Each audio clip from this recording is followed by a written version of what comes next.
हमारा बहुत ही important topic है। ये इंपॉर्टेंट इसलिए है क्योंकि छोटे प्रॉब्लम से लेके बड़े प्रॉब्लम तक ये यूज़ किया जाता है। कभी कभी पता ही नहीं चलता ये हमने कब यूज़ किया, तो समझ लेते हैं कि यूनिटरी मेथड होता है क्या। यूनिटरी मेथड का मीनिंग है, ये देखो यूनिटरी मतलब कि तुम्हें फाइंड आउट करना है 1 यूनिट।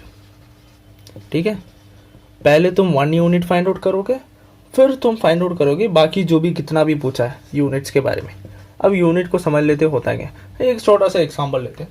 मान लेते हैं कि एक पेन का जो कॉस्ट है ना, एक पेन इट कॉस्ट ₹30।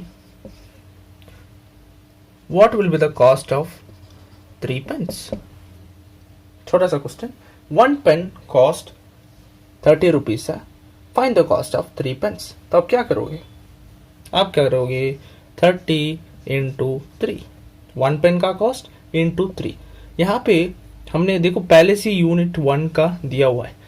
1 यूनिट का मतलब 1 क्वांटिटी, कुछ भी हो सकता है। यहाँ पे तो पेन है, कुछ भी हो सकता है आइटम, ठीक है, कोई भी आर्टिकल, कोई भी ऑब्जेक्ट हो सकता है। सो 1 पेन का कॉस्ट 30, 3 पेन्स का 30 इंटू 3। नेक्स्ट एग्जाम्पल, 1 पेन का कॉस्ट 60। ठीक है, आपसे पूछा है कि 360 रुपीज में कितना पेन्स आएगा। देखो अभी चेंज हो गया, क्वेश्चन थोड़ा चेंज हो गया। अब आपसे पूछ रहा है कि 1 पेन का 60 है, then you have to find how many pens you will get for 360 rupees. Question तो सिंपल लग रहा होगा, तो आप क्या करोगे, आप जस्ट करोगे division 360 by 60 which is equal to 60 rupees. But यहाँ पे थोड़ा कंफ्यूजन आ गया था, है कि नहीं। नेक्स्ट एक और क्वेश्चन देखते हैं।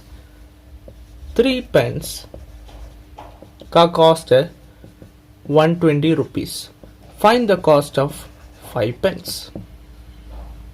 अब यहां पे बैठ के ये गलती कर देते हैं कि डायरेक्टली वो कर देंगे मल्टीप्लाई 120 इंटू 5।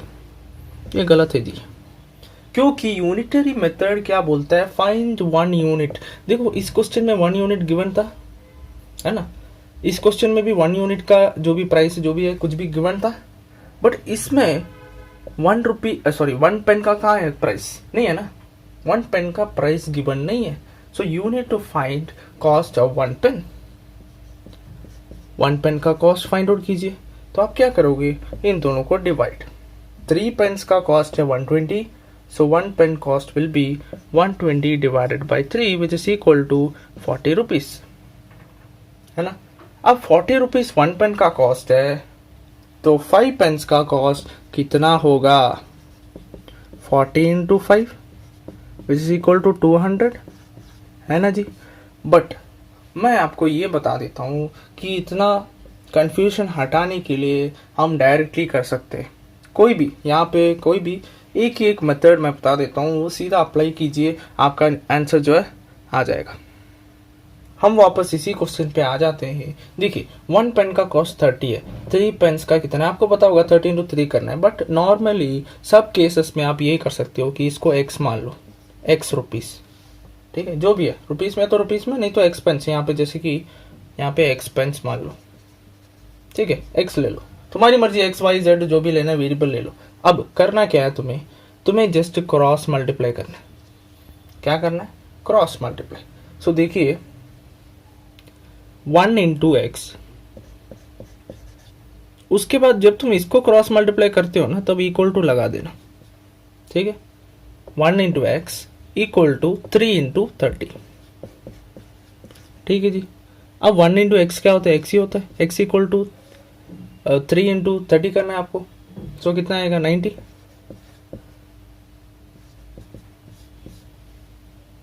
है कि नहीं। आपने यहाँ पे भी 90 निकाला, ठीक है, यहाँ पे जो भी मैंने पहले मेथड में बताया था वैसे भी 90, ये भी 90। अब इस क्वेश्चन में देखिए 1 पेन 60 है, एक्स पेन्स कितना हुआ, क्रॉस मल्टीप्लाई कीजिए। 1 इंटू एक्स, जरूरी नहीं है कि आपको ऐसे ही करना है, ऐसे भी कर सकते हो पहले। तो आप लिख दीजिए x इंटू 60 इक्वल टू डालना, जब एक मल्टीप्लीकेशन हो जाता है ना, उसके बाद इक्वल टू डालने के बाद दूसरा 1 इंटू 360। अब x इंटू 60, देखो x को एक साइड में रखना है, क्योंकि हमने इक्वेशन में पढ़ा था कैसे हमें सॉल्व करना है, value of, how to find the value of x। So 60 को उस साइड भेजिए। 1 इंटू 60 क्या होता है, 1 इंटू 360 क्या होता है, 360। So x is equal to 360 multiplication है उससे जाएगा तो divide, which is equal to 60 rupees. हमें पहले भी 60 रुपीज़ नहीं 60 पेंस है ना, आपने पहले भी यही किया था 60 पेंस निकाला था, तो सेम आंसर आ रहा है। अब देखते हैं थर्ड केस। थर्ड केस में मैंने क्या पूछा था, 3 पेंस का जो कॉस्ट है वो ₹120 है, find the cost of 5 pens, ये पूछा था ना। अब यहाँ पे बैठ के 1 पेन का कॉस्ट फाइंड आउट करने की जरूरत नहीं है, इसलिए मैंने बोला जनरल केस, ये जो मेथड मैंने बताया आप इसको लीजिए ₹x, ठीक है, क्रॉस मल्टीप्लाई कीजिए तो ये हो जाएगा x into 3 equal to 5 into 120 है ना। तो ये क्या बन जाएगा, x into 3 is equal to 5 into 120 क्या होता है 600, 12 5 60, एक जीरो लगा तो 600। सो x इज इक्वल टू 3 को उस साइड भेज दो, डिवाइड हो जाएगा 600/3 which is equal to 200 rupees. देखो पहले भी जो हमने किया था उसमें भी 200 रुपीज़ आया था, है ना, तो ये हो जाएगा हमारा 200 rupees. But the thing is that पहले हमने क्या किया था, 1 पेन का कॉस्ट फाइंड आउट किया है ना, इन दोनों को डिवाइड करके, फिर उसके बाद तुमने इसको मल्टीप्लाई किया, आपकी मर्जी है कोई भी मेथड, बट ये जनरल मेथड, ये मतलब मैंने क्रॉस मल्टीप्लिकेशन किया था ना, वो जनरल मेथड, आप सीधा मल्टीप्लाई करके निकाल सकते हो। एक और क्वेश्चन देखते हैं। 72 बुक्स का जो वेट है, weight of 72 books is 9 kg, 40 books का कितना होगा वेट। देखो इसमें ना क्या होता है, कंफ्यूजन बढ़ जाता है, इसलिए मैंने बोला डायरेक्टली आप क्या करो, डायरेक्टली आप ले लो कि इसको x kg हो गया, अभी सीधा मल्टीप्लिकेशन, ठीक है, हाँ ठीक है, एरो के बदले तुम इक्वल टू डाल दो, जो भी डालना है, directly cross multiply, x into 72 is equal to 40 into 9 है ना। So x is equal to 4 9 36 0 by ये 72 यहाँ पे आ जाएगा, है कि नहीं। अब इसको अगर सॉल्व करोगे तो कितना आएगा 5 kg, ठीक है, 72 इंटू 5 kg होता है, ठीक है, तो 5 kg मिल गया।